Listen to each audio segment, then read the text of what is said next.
नाही काय नक्की पुढे काय म्हणून SIT जर आली ना आणि पारदर्शक इन्क्वायरी झाली. आता तुम्हाला सांगते सिलेक्टिव्हली गोष्टी मीडियात बाहेर कशा येतात. कोणीतरी तुम्हाला देतंय ना, नाही तर तुम्हाला कसं कळलं असतं. आता मला सांगा CDR रिपोर्ट हा लीक कसा झाला, सिलेक्टिव्ह लोकांनाच कसा झाला, आरोप प्रत्यारोप झाले. अहो कुणाची तरी लेक आहे ती आणि तुम्ही असलं करता. एक गलिच्छ राजकारण कुठून सुरू झालंय महाराष्ट्रात मला आश्चर्य वाटतं.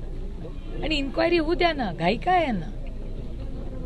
पूर्ण पारदर्शकपणे इन्क्वायरी झाली पाहिजे. ही आपली लेख गेलेली आहे, महाराष्ट्राची लेख गेली आहे, आपली नैतिक जबाबदारी. आणि आम्ही इथे सगळे एवढंच करायला आलोय की ह्याच्यात कुठलाही राजकीय दबाव आम्ही येऊ देणार नाही.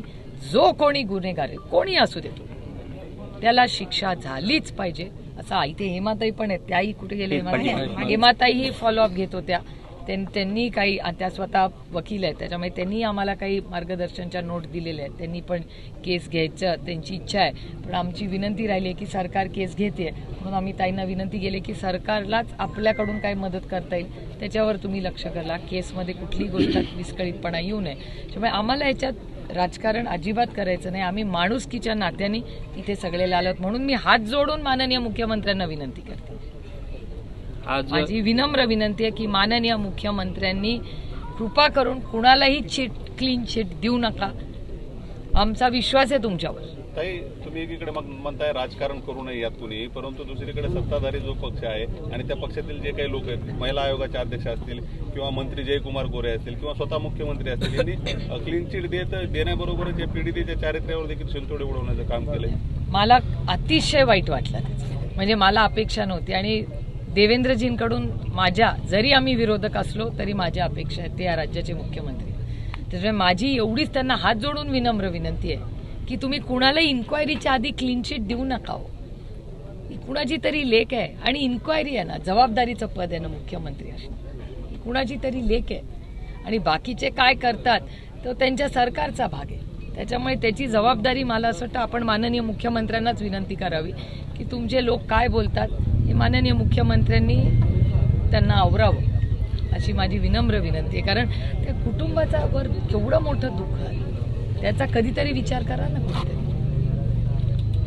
राज्यामध्ये असे महिलांचे अनेक प्रकरण वाढत आले आहेत. राज्यामध्ये महिला सुरक्षित नाहीत असा विषय सुरू आहे. गृह विभागाचं या ठिकाणी अपयश आहे असं म्हणावं लागेल. नाही, तुमच्या प्रश्नातच माझं उत्तर आहे ना. केंद्र सरकारचा जो डेटा आणि महाराष्ट्र सरकारचा ह्या खात्याचा डेटा काय सांगतो. म्हणजे ज्या जिल्ह्यातून मी लोकप्रतिनिधी म्हणून काम करते त्या जिल्ह्यात पण काय फार वेगळी परिस्थिती नाही आहे. आमच्याकडे ती कोयता गँग, खोट्या केसेस लोकांवर करणं, म्हणजे जो खरा आहे तो मोकाट फिरतोय आणि ज्यांनी काहीच केलं नाही त्याच्यावर खोटे आरोप करायचे, खोटे व्हिडिओज करायचे, खोटी बदनामी चॅनल्सवर करायची, मीडियाला द्यायची आणि सगळं नंतर कळतं आपल्याला खोटं आहे. मग ती बदनामी झाली त्याचं काय. आणि ज्या वेदनेतून ती कुटुंब जातं त्याचा कधी कोणी विचार केलाय. म्हणजे तुम्ही सत्तेमध्ये आहात म्हणून तुम्ही कसे पण वागणार. आणि जो विरोधात आहे, आणि लोकशाहीमध्ये विरोधकही तेवढाच महत्वाचा आहे जेवढा सत्तेत आहे, पण विरोधक आहात म्हणून त्यांचं खच्चीकरण करायच्या खोट्या केसेस करून, खोटे नाटे आरोप करून हे चुकीचं आहे. आणि आमची लढाई हीच आहे. आमची लढाई वैयक्तिक कुणाशीही नाही.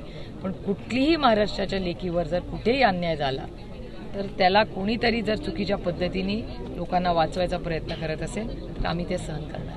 महिला आयोगाचे अध्यक्ष बदलावे असं देखील मागणी होत आहे. आपण काय सांगा. त्या मागण्यात मला वाटतं अजितदादांनी त्यांची नाराजी त्याच्यावर व्यक्त केलेली आहे. तो त्यांच्या पक्षाचा आणि त्यांच्या सरकारचा अंतर्गत विषय आहे.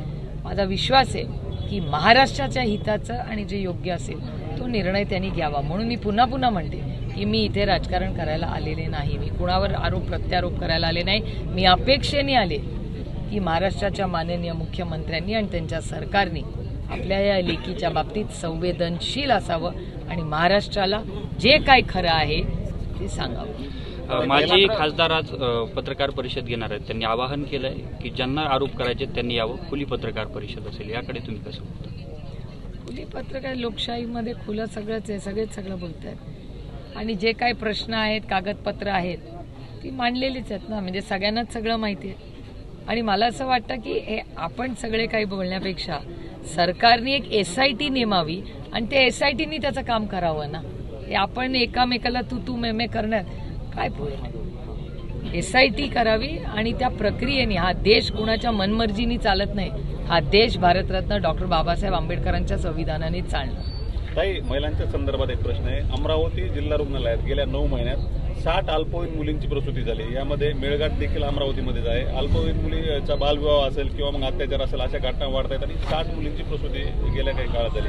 सरकार या सगळ्या प्रश्नांकडे दुर्लक्ष करतं. नाही, सरकार म्हणजे मला कौतुक वाटतं खरं तर आणि आश्चर्य वाटते या सरकारचं की ह्या सरकारला एवढं मोठं मॅन्डेट मिळालंय आणि हे सरकार जेव्हापासून शपथविधी झालाय ना तर रोज एक कॉन्ट्रोवर्सी असते. रोज म्हणजे एवढं मोठं मॅन्डेट महाराष्ट्राने तुम्हाला एवढं मतदान ते म्हणतात ते केलेलं आहे. आता ते मतदान महाराष्ट्राने केलं का नाही हा एक आणखीनच एक वेगळा विषय आहे. पण ह्या परिस्थितीमध्ये ते महाराष्ट्रातला आता माझ्याच लोकसभा मतदारसंघातलं तुम्हाला सांगते, लाडकी बहीण योजनेमध्ये 2 लाख पुणे जिल्ह्यातलंच कमी केले. मग एकीकडे तुम्ही लाडकी बहीण म्हणता म्हणून महाराष्ट्रातल्या 25 लाख महिलांची नावं कमी केली आणि महाराष्ट्रात शेतकरी सरसकट कर्जमाफी हे तुमच्या चॅनलवर सांगितलं होतं की नाही आणि योग्य वेळ आल्यावर करू. मला आदरणीय माननीय देवेंद्रजींना आठवण करून द्यायची आहे की तुमचीच टॅगलाईन आहे, यही समय है सही समय है. ऐकलंय ना सगळ्यांनी आहे. मग हीच ती वेळ आहे ना. तुम्ही चॅनल्सवर तर ते पाहत असतील की काय पद्धतीने पाऊस पडलाय. अहो ते अश्रू कसं म्हणजे मला आज कौतुक वाटतं या सरकारचं. यांना झोप कशी येते या महाराष्ट्राच्या सरकारला. एवढे अस्वस्थ आहेत शेतकरी. दर 3 तासाला एक शेतकरी आत्महत्या करतोय. हा माझा डेटा नाही आहे, हा महाराष्ट्र सरकारमध्ये मकरंद आबा पाटलांनी सांगितलेला डेटा आहे. हा शेतकऱ्यांचं झालं. शिक्षकांचे मराठवाड्यात झाले ना, कुठे का डॉक्टर आहेत की झाले की नाही. आपले किती आत्महत्या झाल्या, खूप झाल्या आपल्या शिक्षकांच्या. आठवतं शिक्षकांच्या आत्महत्या. जलजीवन मिशनचा बाप्पांनाच विचारा, इथेच बाप्पा बसतेत. बाप्पांनी CR पाटील माननीय मंत्री आहेत, किती वेळा इन्क्वायरी लावली काम नाही चांगलं झालं म्हणून. त्याचं जे काम करणारी सांगलीचा आपला 32 वर्षाच्या मुलांनी केली की नाही आत्महत्या. परवा नक्की काय मुंबईत झालं देवालाच ठाऊक. आज लोकसत्ताचा अग्रलेख जरूर वाचा. म्हणजे नक्की या राज्यामध्ये काय चाललंय. आणि मी तुमच्या काही लोकांशी पहिल्यांदाच बोलते या भागामध्ये, पण मी गेले 1.5 ते 2 वर्ष माझी कुठलीही प्रेस कॉन्फरन्स काढून बघा, मी सातत्याने महाराष्ट्राच्या आर्थिक परिस्थितीबद्दल बोलत आलेले आहे. महाराष्ट्राची आर्थिक परिस्थिती प्रचंड अडचणीत आहे. याचा गांभीर्याने महाराष्ट्र सरकारने विचार केला पाहिजे. याच्यासाठी एक ऑल पार्टी मीटिंग बोलवा. जसं ऑपरेशन सिंदूरला आम्ही एकवटलं होतं भारताच्या ऐक्यासाठी, तसं महाराष्ट्राच्या हितासाठी महाराष्ट्राच्या सरकारने महाराष्ट्राच्या आर्थिक परिस्थिती, सामाजिक परिस्थिती याच्यासाठी एक घेऊन एक सेशन घ्या. मी वारंवार महाराष्ट्राच्या मुख्यमंत्र्यांना विनंती केली की सगळे एकत्र होऊया राज्याच्या हितासाठी, पण कधीच तसं काही होत नाही. आमची मदतीची तयारी आहे. मग शेतकऱ्यांच्या आत्महत्याचे प्रश्न असतील, केंद्र सरकारला मी पहिल्यांदा भेटले सरकारच्या आधी. केंद्रीय कृषी मंत्र्याला कोणी भेटलं नव्हतं, एवढी मोठी अतिवृष्टी झाली तेव्हा आम्ही भेटून आलो. त्याच्यानंतर महाराष्ट्र सरकारची यंत्रणा आली आणि एवढं करून किती पैसे आले. कुणाच्या पदरात काय पडलं. दिवाळी गोड करू म्हणले होते ना, कुणाची दिवाळी गोड झाली. त्याच्यामुळे दुर्दैव आहे की महाराष्ट्र सरकारला एवढं मोठं मॅन्डेट कसं का असेना मिळालेलं आहे. तर ती परिस्थिती असताना सर्वसामान्य मायबाप जनतेच्या पदरात काहीही पडत नाहीये. हे दुर्दैव आहे महाराष्ट्राचं. एकीकडे तुम्ही आर्थिक परिस्थितीबाबत पंजाबच्या मुख्यमंत्र्यांशी बोलणं झालं दुपारपर्यंत देखील. मी खरं तर रोहित पवारांचा मला फोन आला आणि रोहितनी पहिल्यांदा मला सांगितलं, आत्या तुम्ही प्लीज बोलून घ्या पंजाबच्या मुख्यमंत्र्यांशी. त्याच्यामुळे रोहितचा फोन आल्यावर मी पंजाबच्या मुख्यमंत्र्यांना पहिला मेसेज केला. मग काल त्यांचं माझं बोलणं झालं आणि आज मला ते म्हणालेत की 12 वाजल्यानंतर सगळी माहिती काढून मी कळवतो. त्याच्यामुळे मी माननीय मुख्यमंत्र्यांच्या खरं तर फोनची वाट बघते पंजाबच्या, की भगवंत मानजी मागेही 1-2 घटना झाल्या होत्या तेव्हा त्यांनी खूप संवेदनशीलपणे महाराष्ट्राच्या आपल्या नागरिकांना मदत केलेली आहे. त्याच्यामुळे ते सगळी माहिती काढून आज दुपारपर्यंत पंजाबचे माननीय मुख्यमंत्री हे मला कळवतील. ते कळवले की मी रोहितलाही कळवीन आणि तुम्हालाही कळवीन. एकीकडे तुम्ही सांगता आर्थिक परिस्थिती बिकट आहे, शेतकऱ्यांना मदत होत नाही. मात्र दत्तात्रय भरणे यांचा बंगला आहे नागपूरमध्ये शासकीय, त्या ठिकाणी 1 कोटी रुपये दुरुस्तीसाठी खर्च केला गेला. त्याचा पुढचा भाग सांगते, फक्त मामांचा नसेल पण महाराष्ट्र सरकारच्या ज्या काही बंगले आहेत त्याचं पेमेंट नाही झालेलं म्हणून तुमच्याच चॅनलवर काल स्टोरी चालली आहे की तिथल्या कॉन्ट्रॅक्टरने काम बंद केलंय नागपूरच्या, कारण का महाराष्ट्र सरकारने बिलं नाही दिली. करेक्ट. त्याच्यामुळे हेच तर मी सांगते, मी म्हणते तेच तुम्ही म्हणताय. सत्याचा मोर्चा काढल्यानंतर अजित पवार गटातील आणि शिंदे गटामधील काही आमदारांचे रोहित दादाला फोन आले की याद्यामधला घोळ आणि स्थानिक स्वराज्य संस्थेमध्ये आम्हाला सुद्धा भाजप अडचणीत आणेल अशी भीती त्यांनी रोहित दादापाशी व्यक्त केली. हो, तुमच्या कुठल्या काल चॅनलला पण होतं ना, मला वाटतं 2 लोक बोलले. मला वाटतं हसन मुश्रीफजी बोलले ते आणि गायकवाड ना, हे दोघांचे चॅनललाच काल संजय गायकवाडजी पण म्हणाले. त्या दोघांचे इंटरव्ह्यू होते सगळ्या चॅनलला की त्या यादीबद्दल त्यांच्याही मनात पाल चुकचुकली आहे. आता म्हणजे आम्ही जे आमच्याकडे वास्तव आहे, म्हणजे तुम्ही सगळ्यांनी पाहिलं असेल, आणि मी चॅनल्सचे जाहीर आभारी मानते की आम्ही जेव्हा सकाळी काही दाखवतो किंवा आरोप करतो, संध्याकाळी तुम्ही त्या घरी पोचलेले असता. आणि आत्तापर्यंत आम्ही दाखवलेली एकही केस अशी निघालेली नाही की ती चुकीची आहे. मान्य, तुम्ही तिथे गेलाय, एका पत्त्यावर 20-20 आडनावाची लोक, जिथे गल्लीच नाही. म्हणजे काय, म्हणजे आपल्या बुद्धिमत्तेच्या बाहेरच्या पण क्रिएटिव्हिटीला त्या मान गवसतात. मानलं पाहिजे त्या क्रिएटिव्हिटीला. कुठून शोधून काढली ती नावं आणि कशी मर्ज केले देवालाच ठाऊक. आणि पहिल्या दिवशी बाप्पा तुम्हाला आठवण असेल की मी आणि आपले अमोलदादा कोल्हे, आम्ही दोघांनी पहिल्यांदा जेव्हा ही चर्चा आली त्या सभेत आम्ही दोघं बोललो होतो.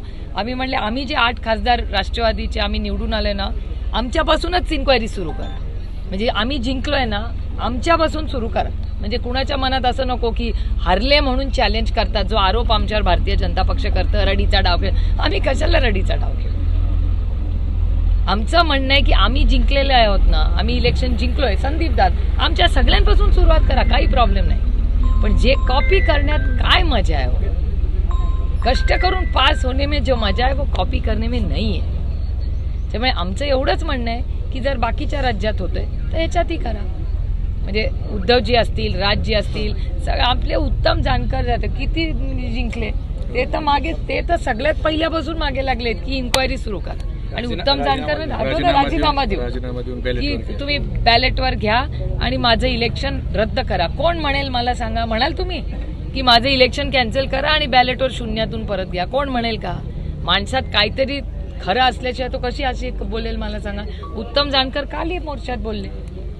पुढील काळात आपल्या पक्षाच्या वतीनं काय रणनीती असणार? हो, ही पक्षाची रणनीती नाहीच आहे.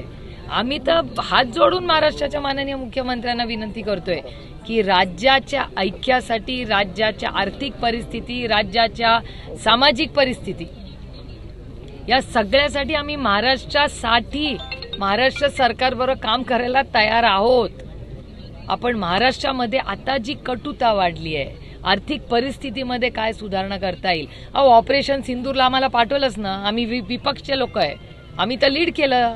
अर्धी डेलिगेशन विपक्षनी लीड केली. आम्ही जाऊन बोललो ना देशाच्या बद्दल चांगलं बाहेर जाऊन.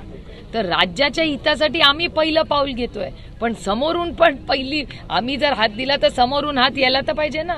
आणि आमचं म्हणणं आहे की आमच्यासाठी महाराष्ट्र पहिला. महाराष्ट्राच्या आर्थिक परिस्थितीसाठी एक सेशन घ्या, महाराष्ट्राच्या सामाजिक परिस्थितीसाठी एक सेशन घ्या, सगळे मिळून मार्ग काढू. इन्व्हेस्टमेंट्स महाराष्ट्रात का येत नाहीये? गुगलची इन्व्हेस्टमेंट का महाराष्ट्रात आली नाही? विचार करा या सगळ्या गोष्टींचा. खूप गंभीर विषय आहे ते. रणजित निंबाळकर यांच्या कारखान्याच्या ज्या मुकादमांच्या छळकत आहेत, ऊसतोड मजुरांच्या छळकत आहेत, त्या महबूब बहिणी पण मांडल्या. अत्यंत विदारक पद्धतीने उलट टांगून मारण्यापर्यंतच्या घटना घडल्या आणि अनेक मुकादम पीडित आहेत जे दहशतीमुळे समोर सुद्धा येत नाहीत. मग अशा पद्धतीने खरंच दहशत आहे का आणि त्या संदर्भात पाठबळ कोण देते नेमकं? नाही, ह्याचं उत्तर तुम्ही महाराष्ट्र सरकारला विचारलं पाहिजे ना. आम्ही विरोधात आहोत. आमची काय जबाबदारी आहे की वास्तव तुमच्या समोर मांडायचं. आणि तुम्ही सगळ्या मीडियावाल्यांचे जाहीर आभार मानते. मग देशमुखांची केस असेल, मुंडेंची केस असेल, ही केस असेल आता आलेली, किंवा अतिवृष्टी असेल, प्रत्येक वेळीच तुम्ही अतिवृष्टीमध्ये पण ज्या पद्धतीने तुम्ही रिपोर्टिंग केलं, हे खरंच अभिमान असतं ते की जगाला कळलं की बाबा महाराष्ट्र किती अडचणीत आहे. त्याच्यामुळे तुम्ही सगळ्यांनी हे विषय धरून आणि तुम्ही दाखवताय, हेही वास्तव दाखवतात. आणि माझं काय म्हणणं आहे, हे वास्तव जेव्हा दाखवतायत ते तुम्ही व्हेरीफाय करा ना. आम्ही म्हणतोय म्हणून बिलकुल विश्वास ठेवू नका. तुम्ही तुमची यंत्रणेची थ्रू चेक करा. जसं वोट चोरीचे आरोप तुम्ही चेक केले की नाही, वास्तव होतं की नाही आम्ही म्हणलो त्याच्यात, तसंच मेहबूबबाई किंवा सुषमाताई जे काय आरोप करतायत तुम्ही व्हेरीफाय करा इंडिपेंडेंटली, आमचं काय म्हणणं नाही. व्हेरीफाय केलंय म्हणूनच प्रश्न विचारतोय की नेमकं त्याच्यावरती कारवाई का होत नाही, तिथली दहशत आहे ती दहशत संपणार का? दहशत काहीतरी कारण, हे बघा, कुठली तरी अदृश्य शक्ती असल्याशिवाय गुन्हा दाबला जातो का? कोणीतरी अदृश्य शक्ती आहे, कोण आहे ती अदृश्य शक्ती? ह्याच्यासाठीच तर SIT. म्हणून आमची विनंती आहे की महाराष्ट्राच्या माननीय आदरणीय मुख्यमंत्र्यांना हात जोडून विनंती आहे की तुम्ही कुणाच्याही दबावाखाली येऊ नका. तुम्ही राज्याचे मायबाप मुख्यमंत्री आहात, मायबाप सरकार आहात. इलेक्शन येतील जातील, पण ही महाराष्ट्राची लेक आहे. या महाराष्ट्राच्या लेकीसाठी एकत्र येऊया आणि कधीतरी जेव्हा आपण सत्तेच्या जागेवर बसलेला असतो ना, कधीतरी हार्ड निर्णय घ्यावे लागतात. कुणाचीही पाठराखण करू नका अशी आमची हात जोडून विनंती. इन्क्वायरी करा. संभाजीनगरमध्ये एक लहान मुलाला मारल्याचा व्हिडिओ सध्या सोशल मीडियावर व्हायरल होते. आपली काय प्रतिक्रिया? गुन्हे असेल तर पोलीस स्टेशनला तातडीने कळवलं पाहिजे आणि पोलिसने ऍक्शन घेतली पाहिजे. या प्रकरणामध्ये जातीचा एक विषय समोर आलेला अँगल आलेला आहे.